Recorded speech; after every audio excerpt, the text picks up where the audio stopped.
responsibilities. Everybody somewhere between the ages of 18 and 25 will serve 3 months of basic training and understanding in a kind of civil defense. Now, it doesn't always have to be service in uniform. One of the things that if you talk to our generals, they are desperate for is a civilian counterpart to our military forces. So is this compulsory then? Well, you have to, in a sense, it's required of everybody, 18 to 25, 3 months, and at some point at that point you do it. Obviously, I'm not going to say perfect legislation. We'll work that process through. Or you could do it during a college summer, or you could do it after high school. If you have a demagogue with a fanatical mass movement of personality cultists who is imposing the program of a group of extreme bankers and finance oligarchs, that's fascism. Obama's transition site, change.gov, proclaimed that middle school and high school students will be forced to serve the federal government. Fascism is gutter up, streets up, hooligans, thugs, fervently idealistic students, swarming adolescents, just the kind of thing you see around Obama. The way you get a population to enslave itself when the police and the army are no longer enough to do that. So I think that's if you're a left liberal, it's time to open your eyes to that. All young Americans between the ages of 18 and 24 will be conscripted into a paramilitary domestic security force.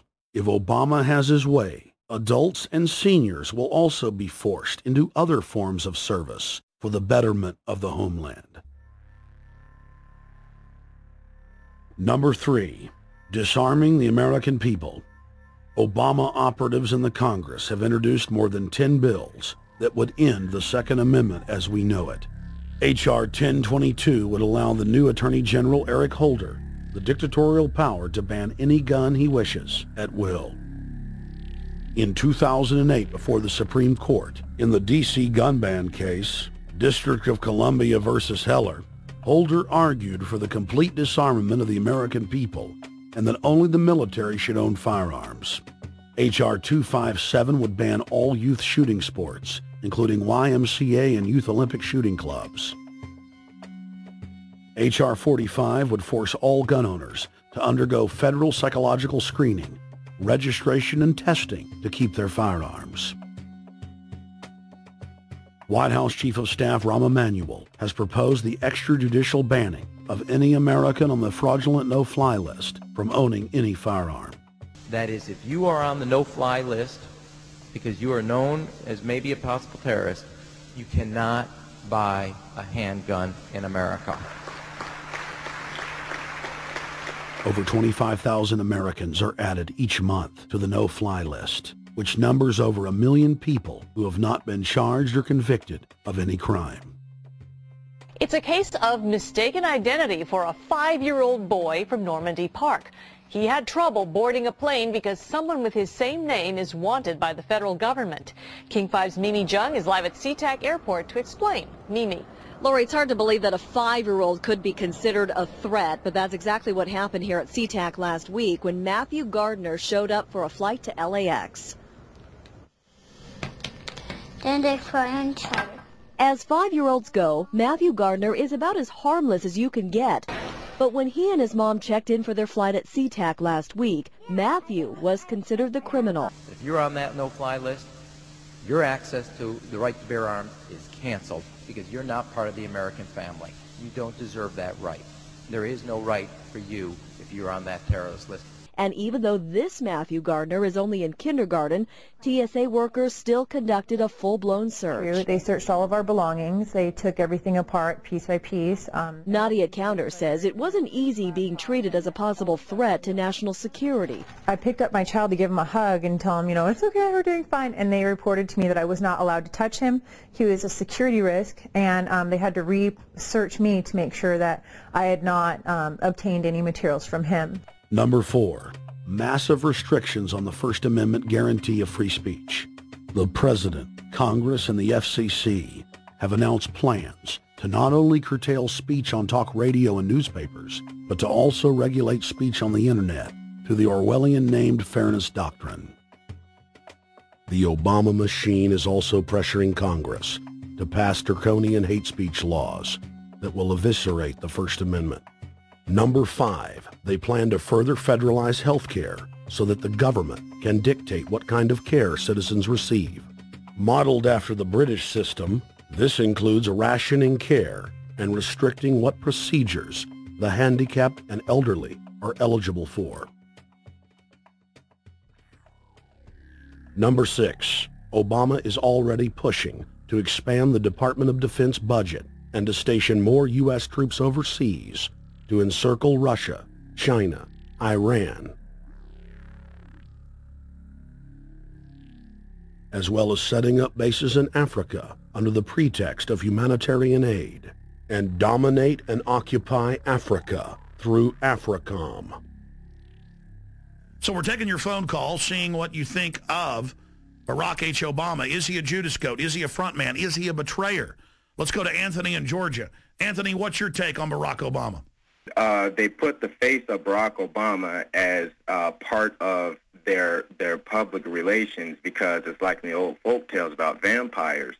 A vampire cannot force his way into somebody's house. It's against some kind of metaphysical law. So the vampire has to persuade the resident of the household to open the door and invite him in. So they're going to look at the peephole at Barack Obama, which looks like them and appears to be on their side. They're going to say, okay, here's my ally. Let me open the door and let me let this person in. And then Barack Obama is just, of course, a front man for the American empire, where he's going to have the entire U.S. Navy, the entire U.S. Army, and the entire U.S. Marines under AFRICOM command. And, of course, he's going to turn it into a new Iraq, and he's going to turn it into a new Afghanistan. Every operation that you see going on in Iraq and Afghanistan is going to propagate to the poor countries of Africa.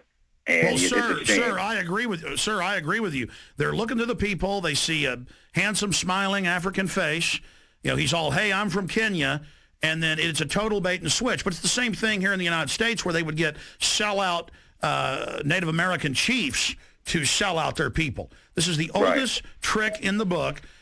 And he can also pacify the most downtrodden minority groups in the United States. And he's saying, hey, get ready for sacrifice. Get ready to lose your standard of living. They're like, yay, I love Obama. They could never get away with this with a John McCain.